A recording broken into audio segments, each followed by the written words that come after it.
오늘 본문 말씀을 우선 읽어보도록 하겠습니다. 오늘 제가 누가복음 4장 25절에서 27절입니다. 함께 읽겠습니다.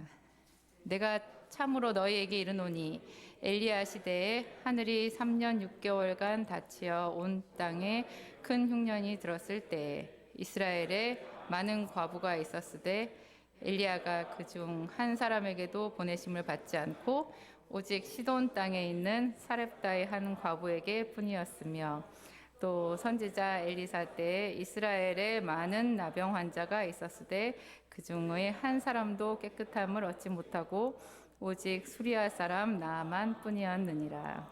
잠깐 기도하고 시작하겠습니다. 하나님 감사합니다. 이 귀한 예배 시간 저희에게 허락해 주시고 함께 예수 그리스도에 대한 말씀, 주님께서 우리에게 주신 이 귀한 성경 말씀을 서로 나눌 수 있게 해주셔서 감사합니다. 성령님 인정하고 환영하고 모셔드리오니 이 자리에 임하셔서 주님 사랑하시는 당신의 자녀들 심령을 일일이 어루만지시고 귀한 말씀, 깨달음의 말씀, 소망의 말씀 들려주시옵소서. 주님께 모든 걸 의탁하옵고 예수님 이름으로 기도하였습니다. 아멘. 오늘 이 말씀을 어떻게 읽으면 상당히 이게 좀 별로 이렇게 따뜻한 말씀 같지 않게 들릴 수 있거든요. 이 이야기를 예수님이 당신의 고향 나사렛에 가서 얘기하셨어요. 그리고 이 말씀을 하실 당시에 예수님이 좀 화가 나 계셨어요. 그러니까 나사렛 사람들이 예수님의 이제 고향이죠.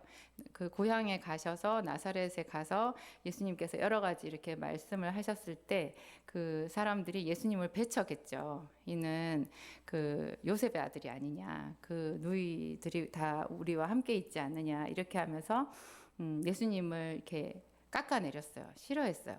그랬을 때 예수님께서 선지자가 고향에서는 높임을 받은 적이 없다. 이렇게 얘기를 하시면서 이렇게 하신 말씀이라 우리가 얼핏 들으면 이 말씀이 그렇게 차갑게 들릴 수도 있는데요. 저는 이 말씀이 정말 하나님의 사랑이 담겨 있다고 생각해요. 여기 보면 내가 정말로 너희에게 이르는데 엘리야 시대 3년 6개월간 엄청난 흉년이 있었는데 그때 이스라엘에 정말 많은 과부가 있었는데 그 과부 중 한 사람에게도 엘리야가 보내심을 받지 않고 시돈 땅이면 이스라엘 바깥 이방 땅이거든요. 이방 땅에 있는 그 사렙다의 과부만 이렇게 구원을 받았다는 거예요. 그리고 문둥병자도 저는 이 얘기 듣고 좀 너무 놀랐어요. 아니 엘리사가 정말 많은 환자를 고치지 않았을까요? 저는 엘리사 시대 때는 문둥병자가 이스라엘에 하나도 없었을 것 같은 그런 생각이 들더라고요. 왜 엘리사는 너무 쉽게 치료하니까. 엘리야도 능력의 선지자였기 때문에 뭐 아픈 사람들 다 그 사람한테 가서 고침을 받지 않았을까 이렇게 구약 성경을 읽을 때 생각을 하고 봤는데 여기서 예수님이 이렇게 콕 찍어서 얘기를 하시니까 저도 처음에는 와 정말 그랬단 말이야. 그러면 그 당시의 사람들이 그 과부나 문둥병자가 엘리사나 엘리야에게 나아가는데 거절당했나? 뭐 이런 여러 가지 복잡한 생각이 들었어요. 근데 여기서 봤을 때 예수님께서 하시고자 하는 이야기는요. 여기서 과부하고 그 문둥병자는 가장 불쌍하고 가장 예수님의 도움이 절절한 그 사람의 예표예요. 그렇죠. 과부는 너무 가난하고 외롭고 물질적으로도 없지요. 그리고 남편이 없는 여자가 세상에 제일 불쌍한 여자예요. 제일 불쌍한 여자예요. 아니, 본래 그래요. 하나님께서 성경에 그 과부와 고아를 같이 이렇게 언급을 하시니까 그런 뜻에서 제가 말씀을 드리는 거예요. 본래 외로운 사람의 예표인데 하나님께서 이렇게 얘기해 놓으신 거는 그 많은 과부들을 예수님께서 다 고쳐주시고 싶었던 거예요. 다 방문해 주고 싶었어요. 그래서 어쩌면 방문을 하셨는지도 몰라요. 그랬는데 그 사람들이 그거를 못 받아들인 거죠. 그 얘기예요. 문둥병자도요. 예수님이 다 엘리사나 엘리야를 통해서 다 고쳐주시고 싶었다는 말이에요. 전부 다. 다 해주고 싶었는데 정말 예수님이 그거를 원하고 하나님이 원하셨는데 그 사람들이 그거를 받아 누리지를 못했다 이 얘기예요. 그러면 좀 전혀 느낌이 다르죠. 제가 어느 날 성경을 이렇게 보는데 와 성경을 이렇게 구약을 읽다가 신약을 이렇게 딱 읽고 예수님의 이름이 임마누엘이죠. 임마누엘 예수님은 우리와 함께 계시다 이런 뜻이에요. 그래서 예수님이 이렇게 이 땅에 오셨구나. 뭐 예를 들어서 수가성 우물가에 이렇게 갔을 때 그 사마리아 여자가 그렇게 얘기하잖아요. 이 우물은 야곱의 우물이다. 야곱이 그러니까 우리 조상들에게 준 그 우물이다. 당신이 야곱보다 더 크냐? 뭐 그런 말을 하거든요. 그러니까 예수님이 야곱의 동네에도 가신 거예요. 그죠? 그러니까 예수님께서 온 이스라엘 예루살렘 전역을 이렇게 다 밟고 다니셨는데 제가 어느 날 그게 예수님이 신방을 하셨다라는 걸로 이해가 되더라고요. 그러니까 아브라함과 이삭과 야곱 이런 사람들이 간절히 하나님의 약속을 기다리고 뭔가 기다렸죠. 은혜를 기다렸죠. 근데 아무도 생각하지 못한 그렇게 간절히 기다렸던 아브라함과 이삭과 야곱이 전혀 생각하지 못한 놀라운 모양으로 하나님께서 신방을 오신 거예요. 신방을. 예수님께서 그래서 그 발바닥으로 모든 곳을 다 밟고 돌아다니셨잖아요. 그 갈릴리도 다 다니시고 이게 유대와 뭐 베들레헴 이런 쪽으로도 아마 예수님이 다 다니셨을 텐데 그게 아브라함과 이삭과 야곱은 생각할 수 없었던 황송한 하나님의 신방이라는 생각이 들더라고요. 제가 오늘 제목이 어떤 신방이잖아요. 어떤 신방. 우리 목사님이 신방하는데 상당히 능력이 있어요. 저는 우리 목사님이 너무 대단하다고 생각이 들어요. 어떤 한 사람을 이렇게 한 가정을 신방을 할 때 목사님 기도하고 꼭 말씀을 받아서 가거든요. 그럼 가서 거기 딱 말씀을 전하면 정말 그 말씀이 하나님의 말씀 그대로예요. 저는 제가 이제 그 신방을 만약에 따라가게 되잖아요. 그러면 저 가정에 목사님이 그날 무슨 말씀을 주셨는가를 기억을 해놔요. 그래서 제가 나중에 기도할 때 그 가정을 위해서 기도할 때 그 말씀 가지고 기도를 많이 하거든요. 저는 믿어요. 그게 목사님이 하나님께서 목사님을 통해서 그 가정에 주신 말씀이라는 거. 그리고 그게 그 순간만이 아니라 1년도, 2년도, 3년도 계속해서 그 가정은 그 말씀을 가지고 기도를 하면 뭔가가 열려요. 그런 게 있어요. 근데 예수님께서 하여튼 신방을 이제 오신 거거든요. 이스라엘 땅을 신방 오신 거고 야곱에게 이스라엘에게 예수님께서 신방을 오신 거예요. 근데 신방을 왔는데 뭐라 그랬어요? 요한복음 1장에 보면 예수님께서 자기 땅에 오매 자기 백성이 영접하지 않았대요. 영접하지 않았어요. 근데 그 중에 아주 소수의 사람들이 있었어요. 그 소수의 사람들은 예수님을 영접한 거예요. 그러면 영접하는 사람은 하나님의 자녀가 되는 권세를 주신 거잖아요. 그러니까 그런 뜻으로 여기 그 사렙다의 과부와 그 나아만 장군을 얘기를 한 거죠. 하나님은 그냥 다 고쳐주고 싶어 하셔요. 다 고쳐주고 싶고 그 눈물 다 닦아주고 싶고 근데 어이가 없게도 우리가 그걸 잘 못 받아들이고 준비가 안 돼서 못 누리는 거예요. 못 누리는 거. 그러면 이렇게 뭉뚱거려서 얘기를 하면 그럼 내가 뭘 못 누리고 있다는 건가? 근데 여기 계신 여러분들은 일단 다 예수님을 영접하셨죠. 다 영접하시고 얼마나 사랑해야 이 주일날 오후 예배까지 나오시겠어요. 그리고 영상으로 우리 이 안디옥 교회 오후 예배를 예를 들어서 드린다고 해도 그분도 정말 하나님을 사랑하시는 분이에요.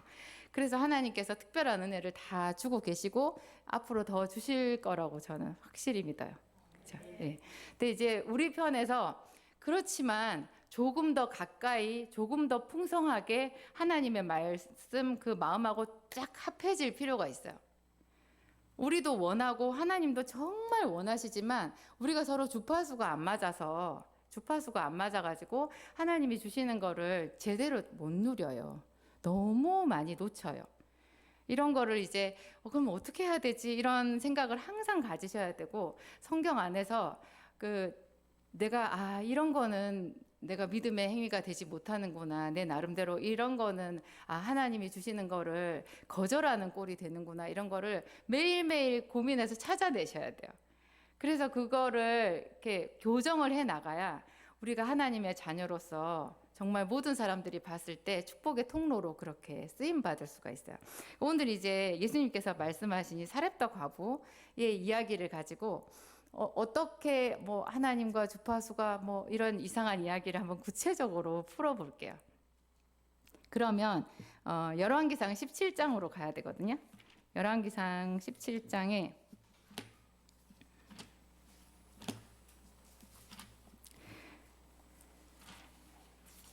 17장은요, 맨 처음에 그냥 뜬금없이 무슨 정말 짠 하고 갑자기 엘리야가 나타나요. 엘리야는 부모 이야기도 없고 무슨 이야기도 없이 그냥 갑자기 17장에 짠 하고 나타나요.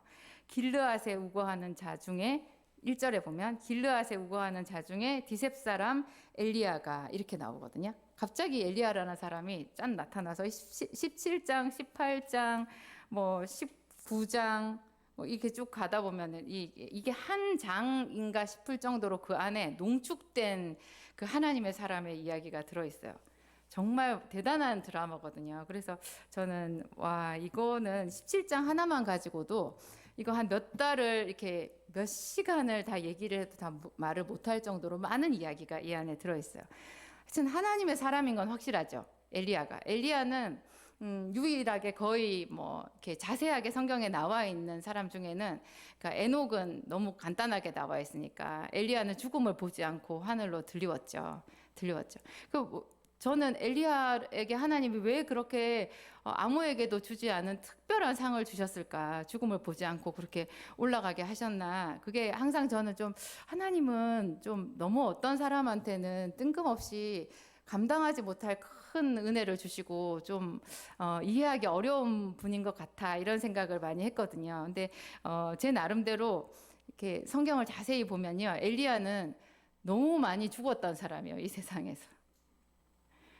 우리 보통 한 번 죽잖아요. 이 사람은 너무 많이 죽었어요. 그래서 하나님께서 죽음을 보지 않고 올라가게 하신 거 아닌가 그런 생각이 들어요. 맨 처음에 이제 엘리야가 그 아합 왕에게 가서 내 말이 있기 전에는 다시 우로가 없으리라, 비도 이슬도 내리지 아니하리라 그렇게 말했거든요. 그 말한 거부터가 벌써 엘리야는 그게 죽음을 무릅쓴 거예요. 왕 앞에 가서 누가 이렇게 말해요? 그리고 이 왕이 얼마나 사악한 왕이냐고요. 그 교활한 이세벨이 아내고, 근데 그런 왕 앞에 가가지고 가뭄을 선포를 하고 하나님께서 어떻게 살게 해주셨는가, 그러니까 살게 해주신 거겠죠. 죽음을 면하고 이제 도망을 갔는데 그때 이제 그리 시냇가로 가서 있다가 뭐 시냇물을 마시고 까마귀가 주는 그 떡과 고기를 이렇게 먹고 연명을 하고 숨어 있었어요. 이제 들키면 잡혀가서 죽는 거예요. 그런데 하나님께서 딱 이렇게 시냇가에 물이 마르니까 이렇게 말씀하시잖아요. 거기 17장 9절인가요? 8절 9절에 보면 여호와의 말씀이 엘리야에게 임하여 이르시되 너는 일어나 시돈에 속한 사르밧으로 가서 거기 머물라. 내가 그곳 과부에게 명령하여 내게 음식을 주게 하였느니라. 하나님이 과부에게 명령을 하셨대요. 그래서 나한테 음식을 주라 그랬대요. 근데 이게 그리 시냇가에서 시돈까지 거리가 얼마나 됐을 것 같아요?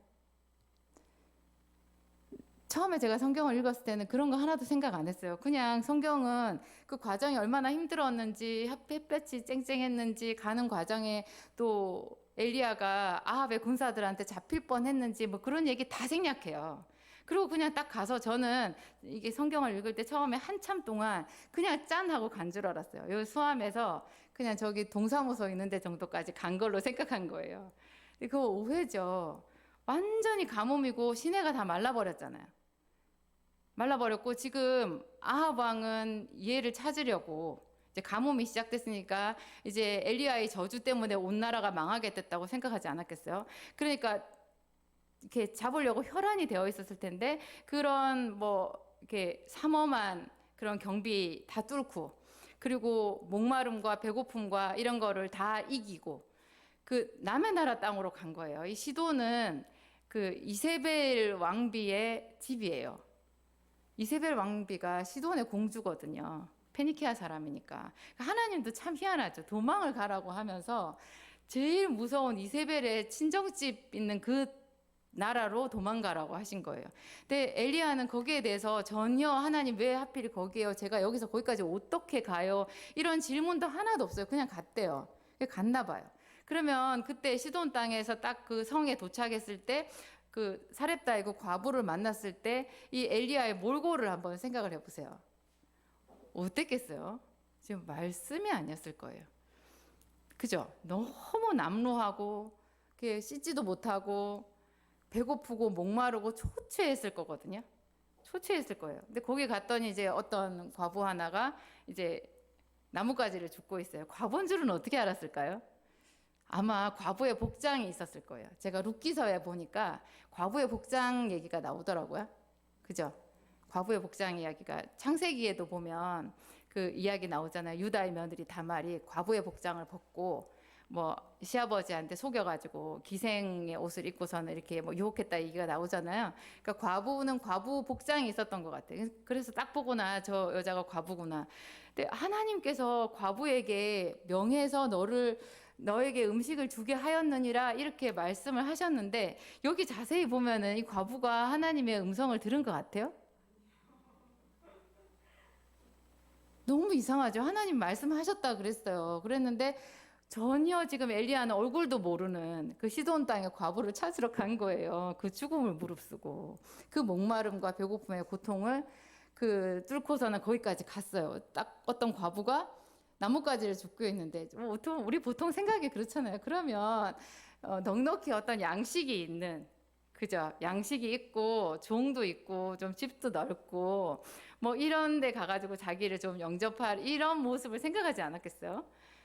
엘리야는 안 그랬으려나? 저는 그런 생각이 항상 들었어요. 어떻게 골라도 어쩌면 그런 정말 아무것도 없는 그것도 이방 땅의 이방 여인 그 여자한테 이제 떡 한 조각 만들어서 자기 아들이랑 둘이서 먹고 죽으려고 결심한 그런 과부한테 보내시냐고요. 이스라엘 땅에 괜찮은 과부도 많이 있었을 텐데. 괜찮은 과부도 많이 있었을 텐데. 저는 이 과부가 저 같다는 생각을 했어요. 그러니까 그 절박하고 초라하고 보잘것없고 이방 여자고 이런 면에서 너무 아무 능력도 없고 그리고 하나님도 잘 몰라요. 이 여자가 하나님 모르는 여자예요. 그런 사람한테 이 선지자를 보냈어요. 그 엘리야는 거기에 대해서 하나님께 어떤 원망이나 이렇게 토를 달지를 않아요. 그리고 그 여자한테 물을 좀 달라고 이렇게 하잖아요. 이 과부가 되게 마음이 따뜻한 사람이었던 것 같아.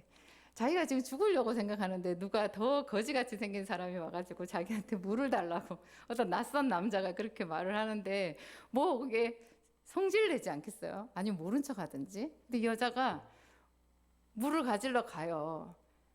가는데 양식이 없는 집에 물인들 많았겠어요? 물도 별로 없었을 거예요. 근데 물을 가지러 가니까 그 뒤통수에 대고 떡도 가져와라. 떡도 가져와라. 이 여자는 저는 이런 부분에 있어서는 되게 좀 나는 여자처럼 못할 것 같아. 저는 좀 화를 잘 내거든요. 누가 말 안 되는 소리를 하면 화를 잘 내는데 이 여자는 차분하게 말해요.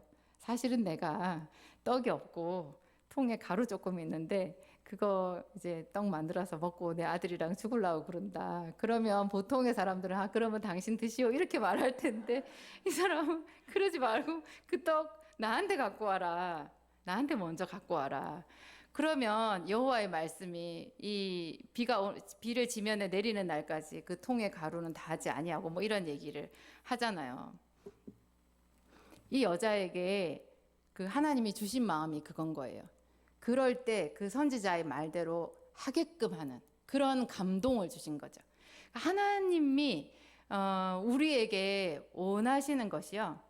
이렇게 약간의 모험이에요. 약간의 모험. 근데 사실 이 여자가 이렇게 성경에 나왔으니까 그리고 그 한참 뒤에 예수님께서 신약 성경에 이 여자를 말하잖아요. 이게 믿음의 사람으로 얘기를 하거든요. 저는 구약의 어떤 인물을 예수님이 공생의 기간에 그 사람 이름을 이야기할 때 전율이 흘러요. 전율이 흘러요. 예수님이 그 사람 이름을 불러주는 거잖아요. 그 구약의 그 일을 그 사람 표창장 받는 거예요. 하나님이 그 사람을 그렇게 평가하시는 거예요. 저는 어릴 때 초등학교 때 전학을 6번 다녔거든요. 이사는 한 18번 다닌 것 같아요. 항상 이제 새로운 학교에 가서 낯선 이방인으로 제가 그렇게 있어서 돈도 없고 가난했기 때문에 친구도 없고 자신감이 없잖아요. 저희 때는 또 도시락을 쌌었거든요. 요즘에는 급식이니까 다 똑같이 먹잖아요. 근데 저희 때는 도시락을 보면은 그 집 가정 형편이 다 나오는 거예요. 근데 나는 도시에 살았으니까 이렇게 빈부가 섞여서 있거든요, 애들이. 근데 내가 늘 그 학교에 있었으면은 나랑 수준이 맞는 친구들이랑 이렇게 밥을 먹고 이렇게 어떤 그 테두리를 만들면 되는데, 울타리를 만들면 되는데, 저는 항상 늘 새로운 학교로 이렇게 전학을 가서 또 전학을 뭐 한 학기에 전학을 3번 다니게 됐어요. 그러면 저는 항상 낯선 아이잖아요. 근데 도시락도 형편없고 너무너무 많이 힘들었었거든요. 근데 그럴 때 제가 살아남는 제 나름의 방법이 공부를 잘하는 거였고, 선생님들한테 인정받는 거였고, 그리고 제가 정말 열렬하게 원하던 게 있었는데, 그게 전교생이 보는 앞에서 교장 선생님께 상을 받는 거였어요. 그때 이렇게 조례를 하잖아요. 조례를 하는데 그날 그 앞에 선생님이 제 이름을 호명할 때 그 쾌감 있잖아요. 그거 낚시광이 아마 월척했을 때 느끼는 쾌감의 몇 배는 될 거예요. 그게 저를 살게 했어요. 그러니까 매번 그렇게 제가 불림을 받은 건 아니지만 나도 그렇게 하고 싶고, 이렇게 대표로 상까지는 안 받아도 한 서너 명을 부르면 제가 그 중에 한 명은 됐었어요. 그럼 앞에 나가 서 있을 때 그 중에 또 한 명이 올라가서 상을 받지만 거기라도 들어갔을 때 제가 어떤 저의 존재감을 느끼는 느낌? 근데 예수님께서 이게 그러니까 여러 곳을 다니면서 선교하고 전도하고 이렇게 하실 때 가끔 구약의 어떤 인물을 말씀하시는데, 그때 그 예수님이 말씀해준 한마디, 그 다니엘, 선지자 다니엘, 뭐 아브라함 이런 이야기 하시잖아요. 그 여기는 이제 엘리야를 얘기하시고 엘리사, 사렙다 과부, 나아만 장군, 이거 정말 대단한 거거든요. 이럴 때 그 사람의, 이 사람들의 이름을 불러줄 때 저도 생각하는 거예요. 천국에서 내 이름이 불리기를. 여러분들도 그런 어떤 도전 의식을 가지세요. 예수님이 불러주신, 내 이름을 불러주시는. 여기는요, 뭐 공부를 잘해야 되는 것도 아니에요. 얼굴이 예뻐야 되는 것도 아니에요. 정말 하나님의 마음을 알고 그분에게 어떤 뭔가를 내어드리고 순종하는 그런 거거든요. 근데 이 여자 사렙다 과부가 한 거는 그 마지막 통의 가루로 만든 빵 하나를 드린 거예요. 마지막 통의 가루라는 것이 특별한 의미기는 하지만 겨우 빵 하나 드린 거예요. 결국 보면 하나님이 우리에게 교회에서 헌신할 때도 뭐 엄청 큰 돈 하라고 하지 않아요. 그런데 하나님은 너무 잘 알아요. 내가 하나님과 그 어떤 사이에서 갈등을 할지. 그러니까 객관적으로 보면 하나도 큰 게 아닌데 나한테는 큰 그 어떤 무엇이 뭔지를 하나님은 너무 잘 아셔서 그걸 달라고 하시는 거예요. 이 엘리야가 딱 그 떡을 나한테로 가져와라 하는 건 대부분의 사람들이 여기서 다 넘어져요. 여기서 그냥 당연히 자기 거를 딱 챙기는 거예요. 그러면 너무 하나님이 슬퍼하세요. 네가 왜 그것을 아끼느냐? 그것을 나한테 주면 내가 너를 위해서 예비해 놓은 게 얼만데 너는 어떻게 그거를 아끼니? 그거를 아끼니? 이런 작은 것들이 이 사렙다 과부가 그 내놓았던 빵 한 조각 같은, 그게 뭔지를 여러분 삶에서 잘 찾아보세요. 잘 찾아보세요. 그거 있으나 없으나 어떻게 보면은 사실 별것도 아닌데 내가 봉투에 넣었다 뺐다 하는 그런 거 있어요. 그런 거 하나님이 그거를 보고 계시거든요. 하나님이. 제가 그 요한복음 3장 20절을 너무너무 좋아하는데요. 요한복음 3장 20절 같이 읽어보시죠. 볼지어다 내가 문 밖에 서서 두드리노니 누구든지 내 음성을 듣고 문을 열면 내가 그에게로 들어가 그로 더불어 먹고 그는 나와 더불어 먹으리라. 예수님께서 두드리신 거예요. 이게 엘리야가 물을 좀 달라고 한 거 두드린 거예요. 넌 가서 물만 갖고 오지 말고 떡도 한 조각 갖고 와라. 그게 두드린 거예요. 우리가 지금 여기 앉아 있는 거 사실 예수님께 문을 열어드리고 예수님을 영접한 거거든요. 근데 대부분의 사람들이 예수님을 영접하고 예수님 문간방에 놔둬요. 안방으로 못 들어오게 해요. 하나님과 딱 적당한 거리를 두기를 원해요. 거리를. 그 거리가 또 굉장히 많이 문제가 되는 거예요. 안방을 내어드려야 돼요. 그리고 이런 거 있거든요. 그리스도는 이 집의 주인이시요 모든 대화에 말없이 듣는 이시라. 혹시 이거 어디서 보셨는지 생각나세요? 그리스도는 이 집의 주인이시요 모든 대화에 말없이 듣는 이시라. 그게 예전에 검은색, 흰색 그것만 왜 해가지고 예수님 얼굴 그림 있는 거 있었잖아요. 그냥 보면은 이상하게 불규칙한 어떤 검은 무늬 같은데 그 자세히 어떻게 딱 보면 예수님 얼굴이잖아요. 그 사진 밑에 있는 글귀였어요. 저는 그 글귀를 볼 때마다 생각이 드는 거예요.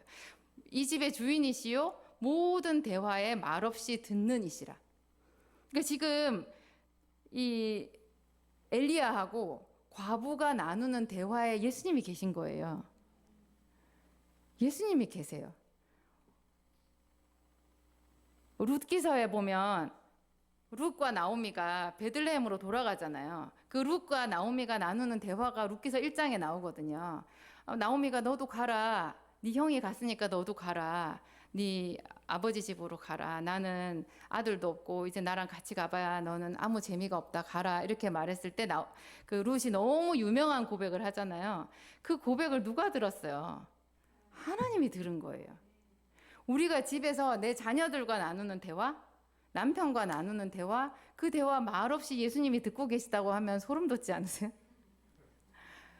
예수님이 다 들어요. 근데 예수님이 듣고 우리를 벌 주시려고 들어요? 거기서 어떤 하나의 믿음의 고백이 나오기를 기다리시면서 듣는 거예요. 그 하나의 믿음의 고백, 그게 씨앗이에요.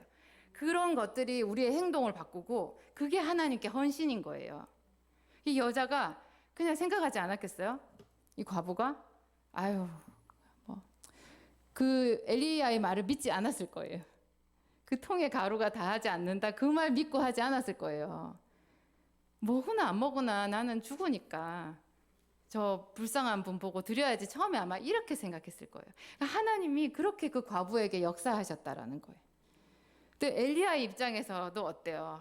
제가 아까도 말씀드렸지만 좀 그럴듯한 과부 집으로 좀 괜찮은 집으로 보내주시지 저렇게 지지리도 없는데 거기서 내가 꼭 뺏어 먹는 것 같이 그 과부가 아들이랑 먹으려고 하는 그 마지막 떡을 뺏어 먹으려고 하는 그렇게 먹어야 되나 그런 생각이 드는데 뭐 엘리야가 우리보다 훨씬 그러니까 목사님과 저 같은 이런 그 사역자들보다 훨씬 더 뭐 믿음이 크고 영안이 깊어가지고 이런 걸 다 알았다고 생각하진 않아요.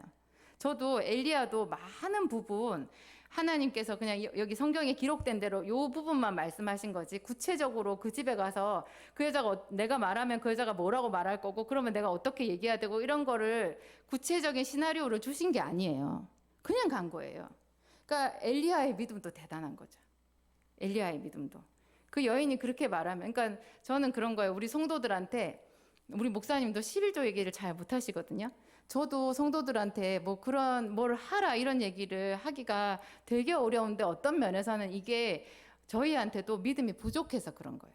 하나님이 저 사람한테 얼마나 큰 거를 채워주실 텐데 내가 그거를 선포하지를 못하고 그냥 그 사람의 마음, 내 입장, 내 말을 저 사람이 거절할 것 같은 그냥 그 생각에 지레 그냥 나도 선을 긋게 되는 거죠. 근데 사실은 그렇게 하면 안 되고 정말 하나님의 말씀대로 제대로 있잖아요. 그분들한테도 딱 이렇게 요구할 건 요구하고 명령할 거는 해야 되는 것 같아요.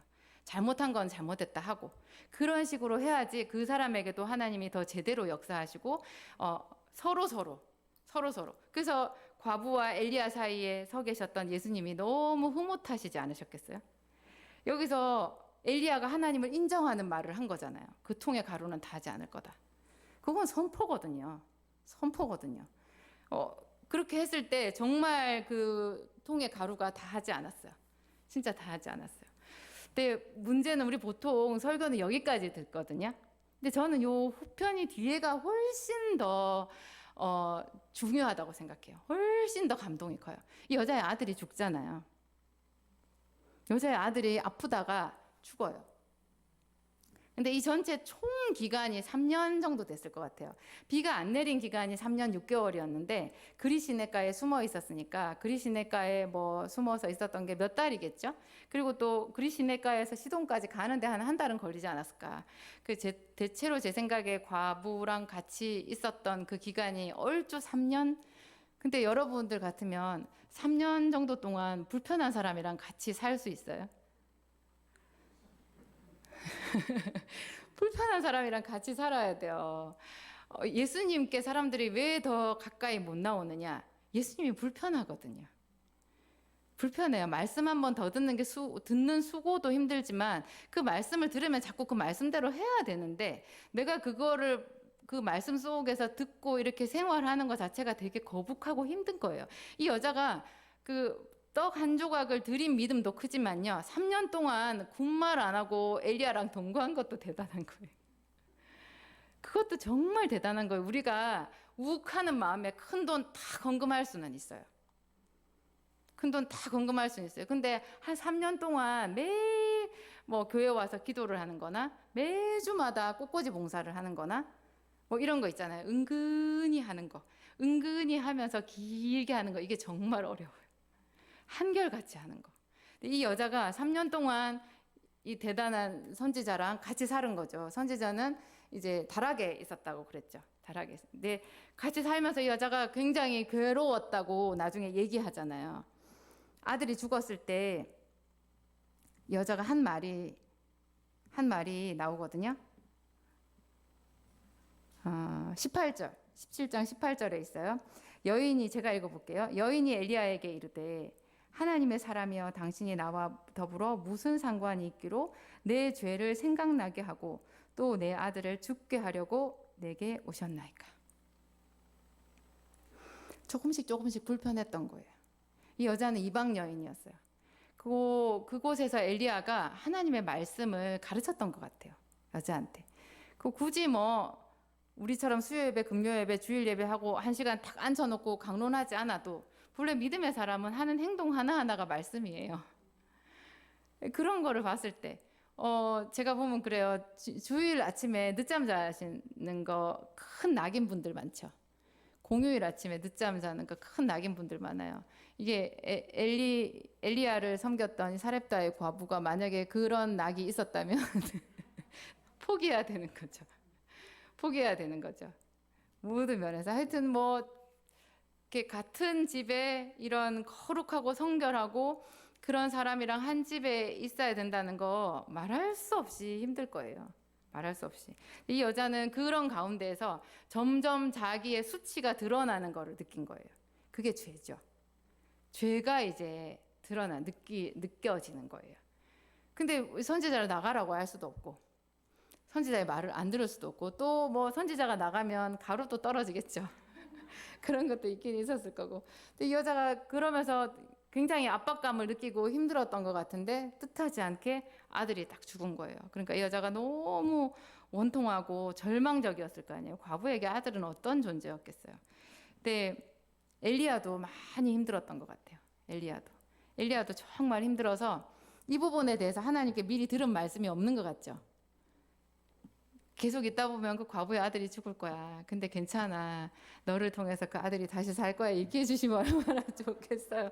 얘기 안 해줘요. 그냥 죽었어요. 그러니까 엘리야도 너무너무 답답하고 괴롭고 힘들었을 거예요. 나가면 붙들려 갈 거고.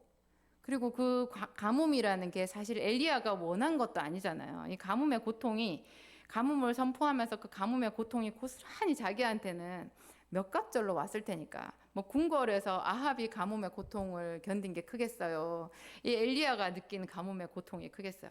훨씬 더 크죠. 그리고 이 과부의 집에서 다락방에 있으면서 얼마나 마음이 힘들었을 텐데 그 아들까지 죽으니까 그 죽음의 원인이 이 여자의 죄 때문이라는 것도 엘리야는 다 알았을 거거든요. 근데 엘리야는 여기서 또다시 한 번 더 하나님을 믿는 거예요. 하나님을, 전능하신 하나님을 믿어요. 그래가지고 엘리야가 그 아들을 달라 그래요.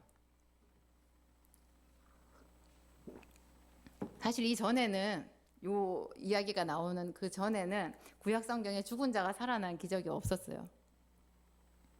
그 엘리야가 죽은 자를 다시 살릴 거라고 하나님 자기가 기도하면 살릴 거라고 생각한 것도 보통 선으로선 상상할 수 없는 믿음이죠. 근데 이 아들을 안고 자기 방으로 가죠. 자기 방으로 가서 자기 침상에 뉘어요. 이거를 한번 생각해 보세요. 이게 시신이에요. 시신. 여러분, 사람이 저 이제 목사님 따라서 이제 교회 같이 목회하다 보니까 돌아가시는 분들 많이 보거든요. 사람이 딱 죽는 순간에요. 무서워요. 죽은 사람 무섭거든요. 아직 온기가 있고 그래도 뭐 자기 부모 형제면 좀 나을지 모르겠지만 하여튼 시신이 되는 순간에 무서워요. 근데 그 아이의 시신을 안고 자기 방에 가서 자기 침상에 뉘었다라는 것도 이거는 대단한 거예요. 자기 침상에 눕고 그러면 그 다음에 어떻게 해요? 여호와께 부르짖어 가로되 내 하나님 여호와여 주께서 또 내가 우거하는 집 과부에게 재앙을 내리사 그 아들이 죽게 하셨나이까. 너무 원통하니까 이렇게 말하고 그러면서 그 아이의 위에다가 자기 몸을 3번을 폈대요. 그 시신이 어떤 느낌인지 아시죠? 차갑고 딱딱해요.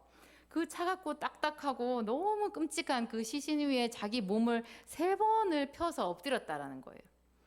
이런 마음이면 어디 가서 못할 목회가 없을 것 같아요. 진짜 못할 목회가 없을 것 같아요. 시신 위에 자기 몸을 엎드릴 수 있는 거. 그냥 쉽게 생각하면 그래요. 막 엘리야는 죽은 자도 턱 살리고 짠 무슨 마술 램프 뭐 그런 그 괴물처럼 있잖아요. 아니면 무슨 신데렐라에 나오는 그 별 뿅망치 가지고 나온 무슨 요정처럼 우리가 그렇게 엘리야나 엘리사를 생각할 수 있는데요.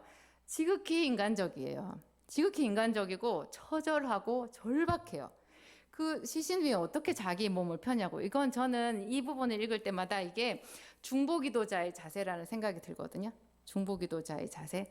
그 차갑고 딱딱하고 끔찍한 그 시신에게 자기 살이 닿는 그 느낌으로, 그런 느낌으로 온 마음과 뜻을 다해서 다른 사람을 위해서 기도해야 된다는 생각이 들고요. 그런 기도를 듣고 하나님이 역사하신다는 생각이 들어요. 그러면서 하나님 여호와여 원컨대 이 아이의 혼으로 그의 몸에 돌아오게 하옵소서. 이렇게 하고 하니까 그 다음에 성경 말씀이 엘리야의 소리를 들으심으로, 여호와께서 엘리야의 소리를 들으심으로 살려주셨다고 그렇게 나오거든요. 그러니까 그 다음에 그 아이를 이제 그 여인에게 안겨주잖아요. 그러니까 그 여인이 그제서야 하는 말이 내가 이제야 당신은 하나님의 사람이요 당신의 입에 있는 여호와의 말씀이 진실한 줄 아노라. 이렇게 해요. 보통 구원이 그러니까 하나님의 기적을 체험하는 어떤 그런 믿음이 2단계가 있는데요.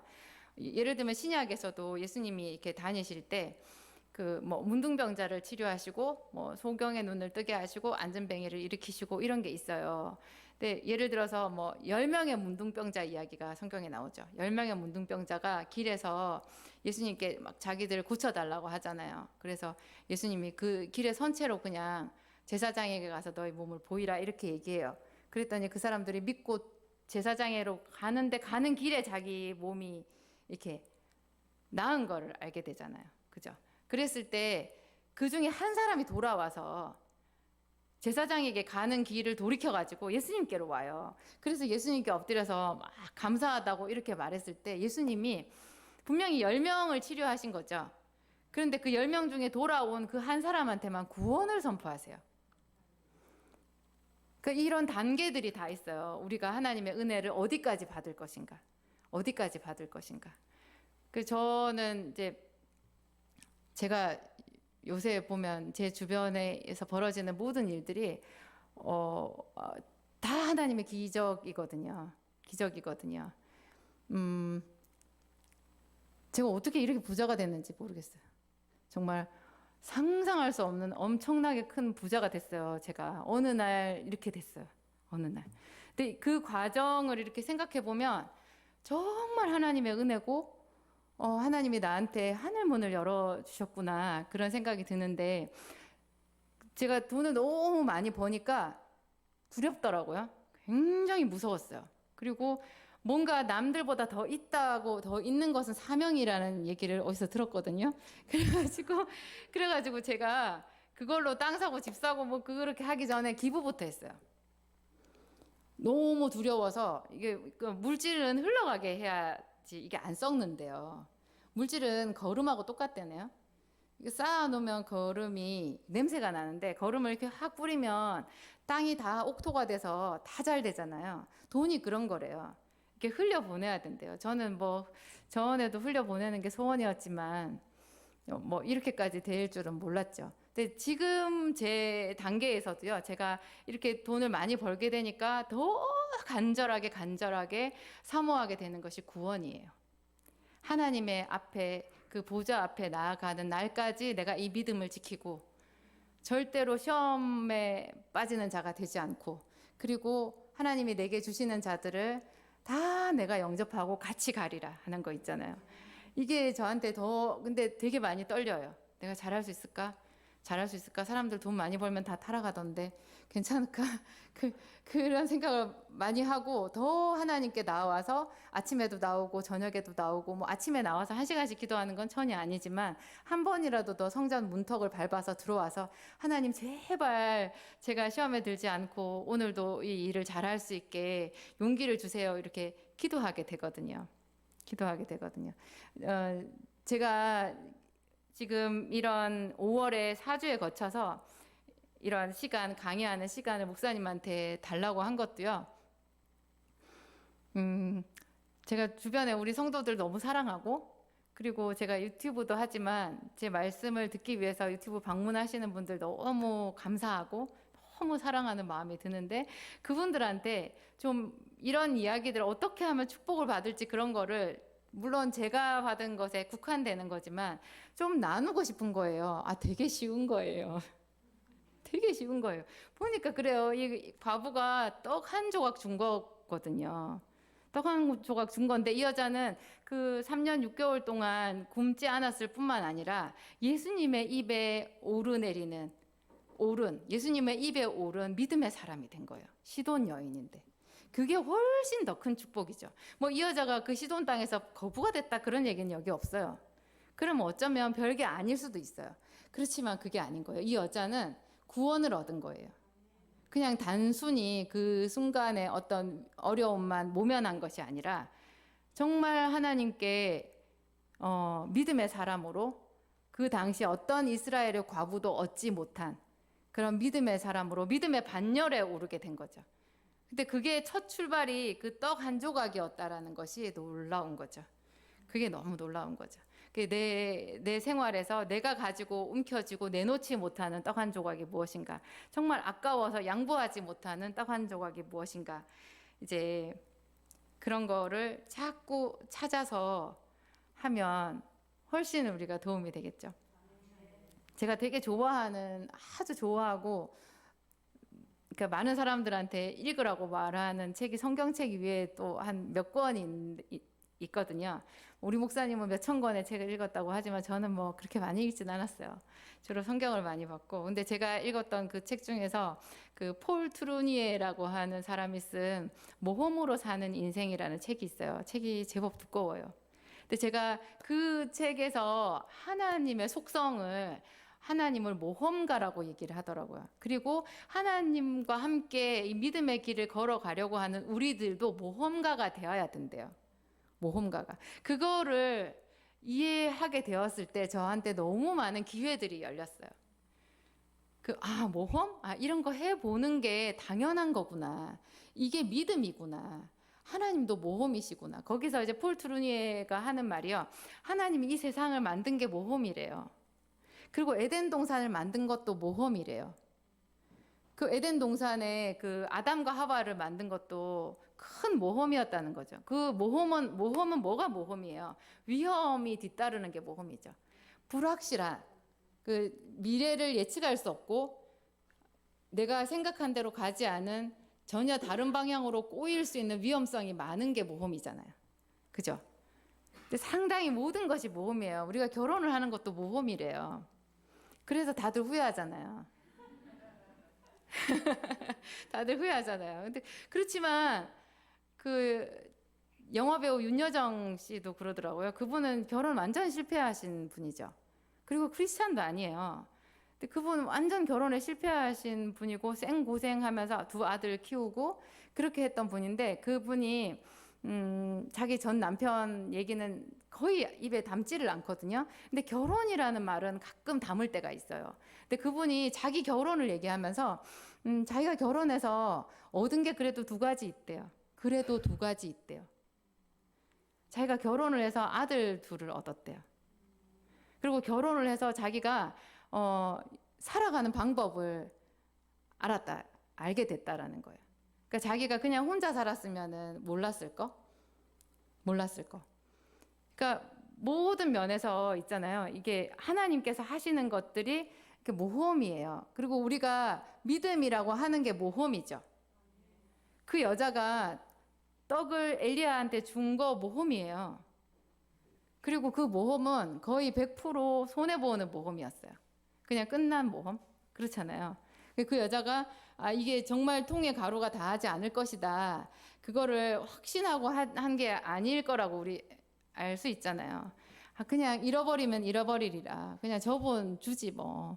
이렇게 생각한 건데 그거를 하나님께서 믿음으로 보시고 이렇게 역사해 주신 거잖아요. 그러니까 제가 책을 낸 게 모험이었고요. 책을 내도 아무 반향이 없었어요. 그냥 그 책 제가 약국에 오는 손님들한테 이렇게 광고용으로 주려고 거금 뭐 300만 원인가 500만 원인가 들여서 그 돈 없었을 때 제가 그거를 책을 만들었거든요. 그래갖고 오는 손님들한테 진짜 공짜로 줬어요, 약국에. 근데 그렇게 해주면 한 500권 되는 책 순식간에 뭐 300권, 500권 순식간에 없잖아요. 근데 그 주고 하는 거에 비해서 돌아오는 게 이제 없죠, 별로 당장. 그래서 한 2달 정도 지났을 때 제가 어떡하지? 1년 동안을 막 책을 쓰는데 엄청 몰입을 하고 그 일이 딱 끝나고 책이 나왔는데 그냥 허전하잖아요. 왜? 뭔가 갑자기 막 반향이 생기면서 손님이 몰려오는 것도 아니고 그냥 책은 점점 없어지고 그랬을 때 제가 그 딱 한 가지 떠오르는 게 왜 내가 그물을 하나만 치려고 생각을 했을까? 그물을 2개 치면 되지. 그 약국이라는 그물이 있고 책이라는 그물이 있는 거예요. 거기다가 유튜브라는 그물도 한번 쳐보자. 그런 거 유튜브 찍어서 내가 말을 잘할 수 있을까? 무슨 얘기를 하지? 그리고 그 화면에 내가 잘 받을까? 사람들이 보고 되게 망신스럽지 않을까? 굉장히 두렵고 생각이 복잡하고 그랬는데 그때 제가 용기를 낸 게 제가 저한테 한 말이 있어요. 걱정하지 마. 아무도 안 볼 거야. 아무도 안 볼 거야. 그러니까 여러분들도 모험을 하세요. 하나님께서 주신 기회다 싶으면 그냥 덤비세요. 그리고 교회에다가 헌신하는 것도 모험이고요. 자녀들에게 여러분 그 각 삶에서 자기 생활 속에서 자기 어떤 재능을 가지고 도전해 보는 것도 모험이고요. 그런 모험 속에 하나님께서 역사하신다는 거. 그리고 여러분의 모든 대화에 예수님께서 이미 신방 가셔서 듣고 계시다는 거 꼭 잊지 마시고 믿음으로 하나님께 칭찬받는 여러분 되시기 바랍니다.